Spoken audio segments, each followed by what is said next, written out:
तो हमारा अगला वर्ड है रिफ्रेन। अब पता है ये वर्ड थोड़ा ट्रिकी हो सकता है क्योंकि इसके दो बिल्कुल अलग अलग मतलब हैं, मतलब एकदम डिफरेंट। रिफ्रेन एक वर्ब की तरह भी यूज होता है और एक नाउन की तरह भी। सो जब ये वर्ब है इसका मतलब है किसी चीज को करने से खुद को रोकना। Simple right? लेकिन जब ये एक नाउन होता है तो इसका मतलब बिल्कुल ही बदल जाता है। तब ये बन जाता है किसी गाने या कविता की वो लाइन जो बार बार रिपीट होती है। इंटरेस्टिंग है ना? चलिए एग्जाम्पल से इसको और क्लियर करते हैं। चलिए सबसे पहले इसके वर्ब फॉर्म को देखते हैं।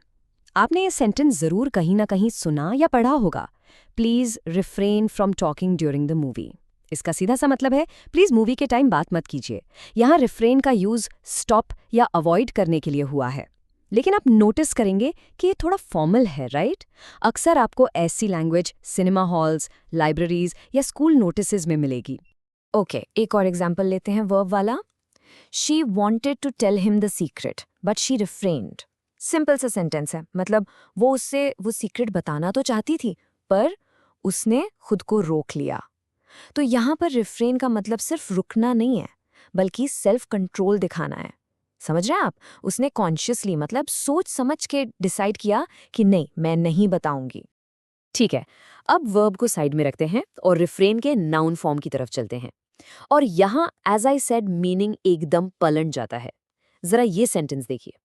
The song's refrain was so catchy I couldn't stop humming it.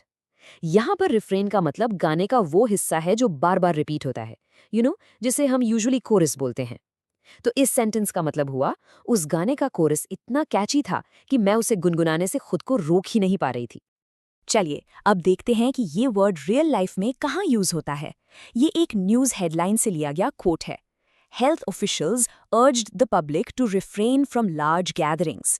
मतलब हेल्थ ऑफिशियल्स ने लोगों से रिक्वेस्ट की, अपील की कि वो बड़ी बड़ी गैदरिंग्स यानी जहां बहुत सारी भीड़ हो वहां जाने से बचें। तो देखा आपने, ये एक परफेक्ट एग्जाम्पल है कि कैसे फॉर्मल अनाउंसमेंट्स और पब्लिक एडवाइस में ये वर्ड यूज किया जाता है। और आखिर में चलिए रिफ्रेन के वर्ब फॉर्म के कुछ सिनोनिम्स यानी सिमिलर मीनिंग वाले वर्ड्स और एंटोनिम्स यानी ऑपोजिट वर्ड्स देख लेते हैं। इससे आपकी वोकैबुलरी और भी पावर अप हो जाएगी। तो सिनोनिम्स है एब्स्टेन, डिसिस्ट, विथहोल्ड। इन सब का मतलब बेसिकली वही है, किसी काम से दूर रहना या परहेज करना। और इसके बिल्कुल उल्टे यानी इसके एंटोनिम्स है इंडल्ज, कंटिन्यू और परसिस्ट। इनका मतलब है किसी काम में लगे रहना, उसे करते जाना। बस आज के लिए इतना ही। मिलते हैं नेक्स्ट वीडियो में। Happy learning. Bye bye.